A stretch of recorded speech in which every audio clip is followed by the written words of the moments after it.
स्वागत है आप सभी का आज की इस वीडियो में। आज हम लोग पढ़ेंगे कि रासायनिक समीकरण को संतुलित कैसे किया जाता है और रासायनिक समीकरण को संतुलित करना क्यों आवश्यक है। इससे पहले वाले वीडियो में हम लोगों ने देख लिया था कि रासायनिक अभिक्रिया और रासायनिक समीकरण वाला जो चैप्टर है, ये जो चैप्टर है, इस चैप्टर में हम लोगों को क्या क्या चीज़ें पढ़नी है। साथ ही साथ हम लोग रासायनिक अभिक्रिया को भी पढ़ लिए थे और हम लोग परिचित हो गए थे कि रासायनिक समीकरण क्या होता है। चलिए, तो रासायनिक समीकरण क्या होता है एक बार फिर से हम लोग एग्जाम्पल से पता करते हैं, बताते हैं। ये है हाइड्रोजन, ये है हाइड्रोजन। हाइड्रोजन जाकर के ऑक्सीजन से कहता है कि आइए क्या कर लें, रिएक्शन कर लें, यानी अभिक्रिया कर लें। जाकर के दोनों मिल करके क्या बनाएगा, जल बनाएगा। ठीक, तो ये हुआ रासायनिक अभिक्रिया। ये क्या हुआ, रासायनिक अभिक्रिया। लेकिन इसी रासायनिक अभिक्रिया को हम इसके तत्वों, शब्द में लिखा हुआ है, ये किस में लिखा हुआ है, शब्दों में, लेकिन इसके संकेतों और सूत्रों के माध्यम से अगर हम इसको लिख दें तो वो चीज़ रासायनिक समीकरण कहलाता है। जैसे हाइड्रोजन को हम लोग लिख देंगे H2, ऑक्सीजन को लिख देंगे O2, ठीक, और जल का सूत्र होता है H2O। तो जब इस तरीके से हम इसके सूत्रों और संकेतों के माध्यम से इसको लिख दें तब हम कहेंगे कि ये रासायनिक समीकरण हो गया, ये रासायनिक क्या हो गया, समीकरण हो गया। तो आई होप कि ये चीज़ आपको समझ में आया था पहले भी, और नहीं भी आया है तो मैंने यहाँ पे आपको समझा दिया इस वीडियो में। यहाँ तक समझ में आया। अच्छा चलो, रासायनिक समीकरण जो है बाबू दो तरीके का होता है। रासायनिक समीकरण दो तरीके का होता है। तो रासायनिक समीकरण दो तरीके का होता है। पहला है असंतुलित, पहला है असंतुलित, जो कि संतुलित नहीं है उसको असंतुलित बोलते हैं, ठीक। और दूसरा है संतुलित, दूसरा है संतुलित।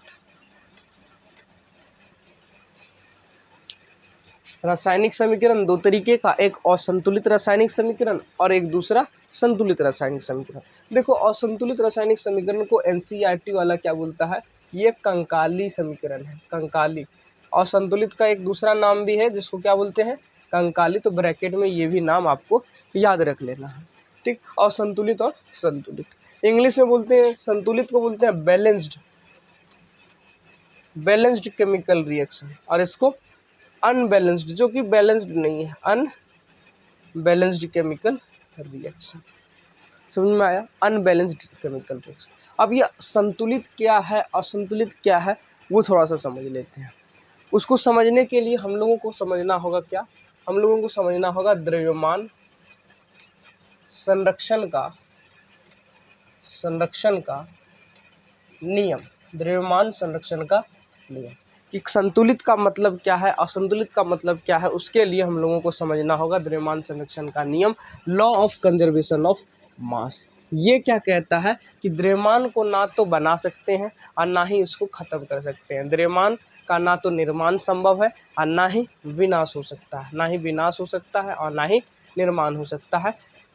ये कहता है द्रव्यमान संरक्षण का नियम, ठीक। इसका मतलब क्या कि कोई भी रासायनिक अभिक्रिया हुआ, ठीक, उसमें अभिकारक की तरफ, उसमें अभिकारक की तरफ जो भी तत्व है उसकी परमाणु की संख्या उत्पाद की तरफ उसी तत्व के परमाणु की संख्या क्या होनी चाहिए, समान होनी चाहिए। जैसे इसी वाले में हाइड्रोजन है और ऑक्सीजन है, दोनों अभिक्रिया किया, H2O बनाया। ये क्या है बाबू, ये है अभिकारक, ये क्या है, अभिकारक। इधर क्या है, ये उत्पाद है, ये क्या है, उत्पाद है। तो द्रव्यमान संरक्षण का नियम क्या कहता है कि अभिकारक के तरफ और उत्पाद के तरफ तत्वों की जो परमाणु संख्या है, तत्वों की परमाणु संख्या समान होनी चाहिए, परमाणु संख्या क्या होनी चाहिए, समान होनी चाहिए। क्या होनी चाहिए, समान होनी चाहिए। अगर समान है तो कहेंगे संतुलित है। अगर परमाणु संख्या क्या हो, अगर परमाणु संख्या समान हो तब कहेंगे कि वो क्या है, संतुलित रासायनिक समीकरण है। वो क्या है, संतुलित रासायनिक समीकरण। अदरवाइज इसके अलावा अदरवाइज क्या कहेंगे कि वो कौन सा है, असंतुलित। संतुलित और संतुलित का मतलब समझ में आ गया। अगर अभिकारक के तरफ और उत्पाद की तरफ, दोनों तरफ तत्वों की परमाणुओं की जो संख्या वो अगर समान है तो कहेंगे कि वो संतुलित रासायनिक समीकरण है। लेकिन अगर समान नहीं है, अदरवाइज लिख दिए, उसका मतलब वही हुआ कि अगर समान नहीं है तो क्या कहलाएगा, असंतुलित ना, असंतुलित। यानी कि असंतुलित में क्या होता है, तत्वों की परमाणुओं की संख्या असमान होती है। क्या होती है, असमान। तत्वों की परमाणुओं की संख्या असमान। असंतुलित में तत्वों की परमाणुओं की संख्या समान होती है, परमाणुओं की संख्या समान। अगर समान हो गया वो संतुलित हो गया, यानी द्रव्यमान संरक्षण का नियम को फॉलो कर दिया। तो इस जब ये समान हो गया, वो संतुलित हो गया, तो इसमें ज़्यादा भेजा नहीं लगाना। लेकिन असंतुलित में क्या है, द्रव्यमानों की संख्या जो है, तत्वों के द्रव्यमानों की संख्या दोनों तरफ बराबर नहीं है, समान नहीं है, असमान है, इसलिए इसको असंतुलित कहते हैं। तो असंतुलित है, समान नहीं है, तो उसको समान करना होगा, उसको समान करना होगा ना। द्रव्यमान, यहाँ पे द्रव्यमान संरक्षण के नियम में हम लोग ने क्या सीखा कि दोनों तरफ तत्वों की परमाणु संख्या समान होनी चाहिए। तो दोनों तरफ तत्वों की परमाणु संख्या असमान है, यानी समान नहीं, तो समान करना होगा, समान करना होगा, समान करना होगा, यानी कि असंतुलित समीकरण को संतुलित करना होगा। क्यों जरूरी है, क्योंकि द्रव्यमान संरक्षण का नियम कहता है कि किसी भी रासायनिक अभिक्रिया में अभिकारक और उत्पाद के तरफ, दोनों तरफ दो तत्वों की परमाणुओं की संख्या क्या होनी चाहिए, समान होनी चाहिए। ठीक, ये है इसका रीजन कि हम लोग किसी भी रासायनिक समीकरण को क्यों संतुलित करते हैं। तो ये बहुत फेमस सवाल है, इसको हल्के में मत लो, ये बहुत ही ज़्यादा वीवीआई और बोले तो फेमस सवाल है कि रासायनिक समीकरण को संतुलित करना क्यों आवश्यक है। तो क्यों आवश्यक है, क्योंकि द्रव्यमान संरक्षण का नियम कहता है कि कोई भी रासायनिक समीकरण हो, मतलब कोई भी रासायनिक अभिक्रिया हुआ, मतलब तो उस रासायनिक अभिक्रिया में अभिकारक और उत्पाद दोनों तरफ तत्वों के परमाणुओं की संख्या क्या होनी चाहिए, समान होनी चाहिए। दोनों परमाणु की संख्या दोनों तरफ क्या होनी चाहिए, समान होनी चाहिए। ठीक, अगर समान है तो क्या हो जाएगा, संतुलित। अगर समान नहीं है तो क्या होगा, असंतुलित। यहाँ तक क्लियर। अगर यहाँ तक समझ में आया है तो आप लोग इसका एक स्क्रीनशॉट ले लो, फटाफट से आप इसका एक स्क्रीनशॉट ले लिया स्क्रीनशॉट। चलो हम लोग आगे बढ़ते। चलो अब हम लोग सीखते हैं कि संतुलित करना, कैसे हम लोग संतुलित कर सकते हैं किसी भी रासायनिक समीकरण को। तो यहाँ पे सबसे पहला सवाल आता है कि संतुलित कैसे करें। ये हमारा रासायनिक समीकरण दिया हुआ है, अब इसको संतुलित करना है। ठीक, सबसे पहले चेक करना है कि ये संतुलित है या असंतुलित है।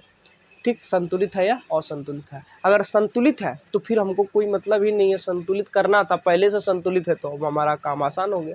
लेकिन असंतुलित है तब हम लोग को संतुलित करना होगा। उसके लिए सबसे पहले हम लोगों को मेटल को, यानी धातु को संतुलित करना है। जैसे कुछ कुछ आपको जो है ना पहचान देते हैं, मतलब कि चिन्हा देते हैं आपसे। ठीक, आपसे उसको रूबरू करवा देते हैं कि जैसे Zn है, Zn धातु होता है, ये सारा चीज़ तो आपको पता है। तो Zn दिखे, Fe दिखे, सोडियम दिखे, एल्यूमिनियम दिखे, मैग्नीशियम दिखे, कॉपर दिखे, कैल्शियम दिखे, लेड दिखे, बेरियम दिखे, ये सब धातु है। सबसे पहले ये सबको हम लोग को संतुलित करना है। मेटल खत्म हो गया, मेटल को संतुलित कर दिए, तब आएंगे नन मेटल में, अधातु में, जैसे क्लोरीन हो गया, ब्रोमीन हो गया, कार्बन हो गया, नाइट्रोजन हो गया, सल्फर हो गया। तब जाकर के ये सबको संतुलित करेंगे और अंत में संतुलित करना है हाइड्रोजन और ऑक्सीजन को। फिर से समझना, जब यहाँ पे हम लोग संतुलित करेंगे तो सबसे पहले ध्यान रखेंगे कौन मेटल है। मेटल ये इनमें से कोई भी मेटल है, कोई जरूरी नहीं कि यही मेटल है, बहुत सारा मेटल हो सकता है, लेकिन मोस्ट ऑफ द टाइम आपको यही दिखेगा, इसलिए मैंने यही चीज़ लिखा।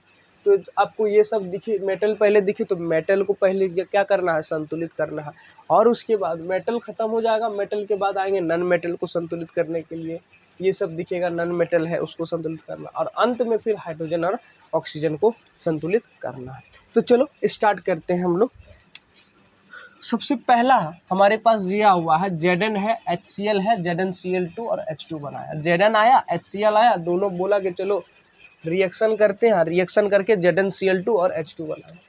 अब इस सवाल में, यानी इस समीकरण में देखना है कि ये संतुलित है या असंतुलित। Zn यहाँ एगो है, इस पार में भी एगो है, Cl यहाँ पे एगो है, इस पार में तो दो गो है, यानी कि Cl यहाँ गड़बड़ी कर रहा है। साथ ही साथ हाइड्रोजन यहाँ एगो है, यहाँ पे दो गो है।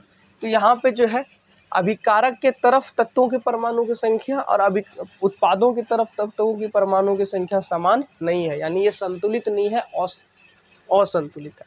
इसलिए अब हमको क्या करना होगा, संतुलित करना होगा। अब हम लोग को क्या करना होगा, संतुलित करना होगा। तो कैसे करें, देखो Zn यहाँ पे सबसे पहले हम लोग संतुलित करने का रूल यहाँ पे जानते हैं कि पहले मेटल को देखना। मेटल में यहाँ पे देखो Zn है, Zn मेटल है बिल्कुल, तो Zn को देखेंगे। Zn यहाँ पे एगो, यहाँ भी एगो, ठीक है, इधर भी एगो है, इधर भी एगो है, समान है, इसलिए इसको छोड़ देंगे। उसके बाद आएंगे नन मेटल में। नन मेटल कौन है? क्लोरीन है, इधर एगो इधर दूगो। अब क्या करेंगे, यहाँ एगो है यहाँ दोगो है, तो हम लोग को क्या करना होगा, इधर दो को कर देना होगा। अब दो को करने के लिए क्या करेंगे, Cl के नीचे दो लगा देंगे। ऐसा होगा क्या?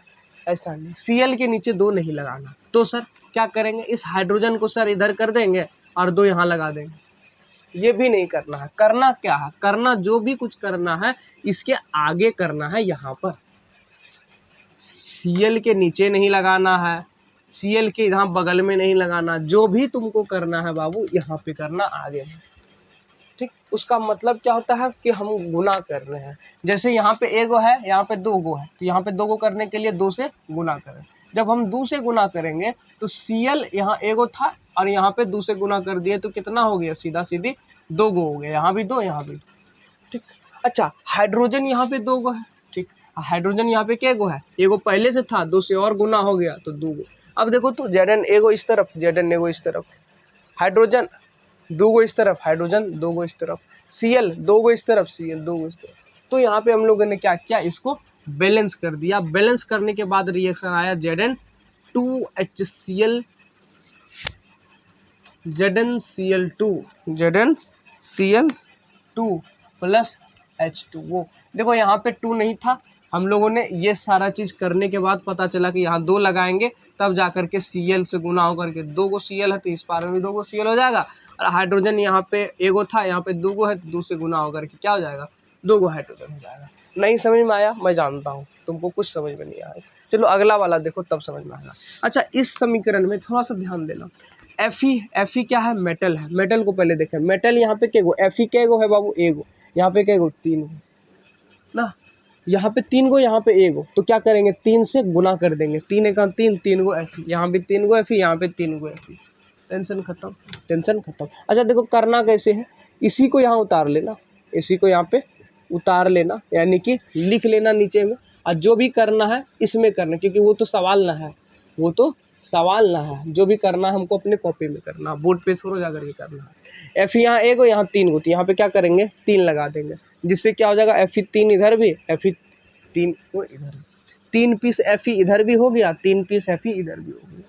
अच्छा Fe क्या था, मेटल था। मेटल खत्म होने के बाद हम लोग चलेंगे नॉन मेटल में। नॉन मेटल कोई है नहीं, उसके बाद चलेंगे ऑक्सीजन और हाइड्रोजन में। ऑक्सीजन का एगो, इधर का एगो, 4 गो, तो क्या करेंगे, 4 से गुना कर देंगे। तो 4 गो से गुना करेंगे तो 4 पीस ऑक्सीजन इधर हो गया और 4 पीस ऑक्सीजन इधर। ऑक्सीजन पहले एगो था, 4 से गुना किए, 1 गुना 4, 4 हुआ, तो 4 गो ऑक्सीजन इधर हो गया, इधर ऑलरेडी 4 गो है।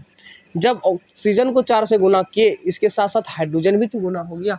हाइड्रोजन पहले 2 गो था, 4 से और गुना हो गया, 4 दूनी 8 गो हाइड्रोजन हुआ, तो यहाँ पे 2 गो, ये 8 को करने के लिए यहाँ भी 4 से गुना करना है, तब जाकर के ये रिएक्शन जो है, ये जो हमारा इक्वेशन है वो क्या हो जाएगा, संतुलित हो जाएगा। अब देखो यहाँ पे 3 पीस Fe, इस पार में भी 3 गो पीस Fe है, इस पार में 4 गो ऑक्सीजन है, इस पार में भी 4 गो ऑक्सीजन है, 4 दूनी 8 गो हाइड्रोजन है, 4 दूनी 8 गो हाइड्रोजन है। इस पार में यानी अभिकारक की तरफ और उत्पाद की तरफ तत्वों की परमाणु संख्या समान है, इसलिए कहेंगे कि ये संतुलित हो गया। और लास्ट वाला मैं यहाँ पे बताता हूँ, उसके बाद जो है 3 मैंने आपको कराया, 3 अपने से करना, और बहुत सारे क्वेश्चन मैं करा सकता हूँ, लेकिन जैसे जैसे पढ़ते चले जाएंगे उसी तरीके से आप भी जो नए नए रिएक्शन सीखोगे उस रिएक्शन को आप क्या करते रहना, बैलेंस करते रहना। मैं बस सिखाऊंगा यहाँ पे कैसे होगा, वो सारा चीज़ यहाँ पे सिखाऊंगा। तो मैग्नीशियम है, ये ऑक्सीजन है, MgO बनाया। अब MgO बनाया, चलो ठीक। मैग्नीशियम इस पार में 1 पीस है, इस पार में भी 1 पीस है, ऑक्सीजन 2 पीस है, इधर 1 पीस है। अब यहाँ 2 गो है, वहाँ 1 गो है, तो 2 गो करने के लिए 2 से गुना करें, तो 2 गो से गुना करेंगे तो ऑक्सीजन 2 गो हो जाएगा, इधर भी ऑक्सीजन 2 गो हो जाएगा। अब देखो यहाँ पे मैग्नीशियम 1 गो था, 2 से गुना हो जाएगा तो मैग्नीशियम 2 गो हो जाएगा, इधर 1 गो है, तो 2 गो करने के लिए क्या करना होगा, 2 से गुना करना होगा, यानी कि रिजल्ट जो आएगा वो ये आएगा। पहले ये था, पहले ये था ना, अब पहले ये था, ठीक ठीक, तो ओ 2 गो है, 2 से गुना कर दिए, फिर mg भी 2 से गुना हो गया, तो इसका आंसर ये हुआ। आई होप कि आपको ये सीरीज सारे चीज़ समझ में आया होगा। 3 मैंने बताया, 3 आप कर लेना। अगर वीडियो पसंद आया हो तो वीडियो को लाइक करना, चैनल पे नए आए हो बाबू तो चैनल को सब्सक्राइब करना, और ऐसे ही लगातार वीडियो मैं अपलोड करता रहूँगा। कल भी वीडियो मैंने अपलोड किया था इसका पार्ट 1, आज पार्ट 2 है, जिसमें हम लोग रासायनिक समीकरण पढ़ रहे हैं, और इसमें हम लोग ये किए कि रासायनिक समीकरण होता है क्या है, संतुलित, असंतुलित, और उसको जो है हम संतुलित कैसे कर सकते हैं। ये 5 नंबर का बोर्ड एग्जाम में आता है।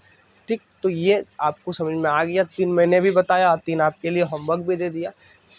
तो चलिए मिलते हैं अगले वीडियो में, तब तक के लिए जय हिंद, जय भारत।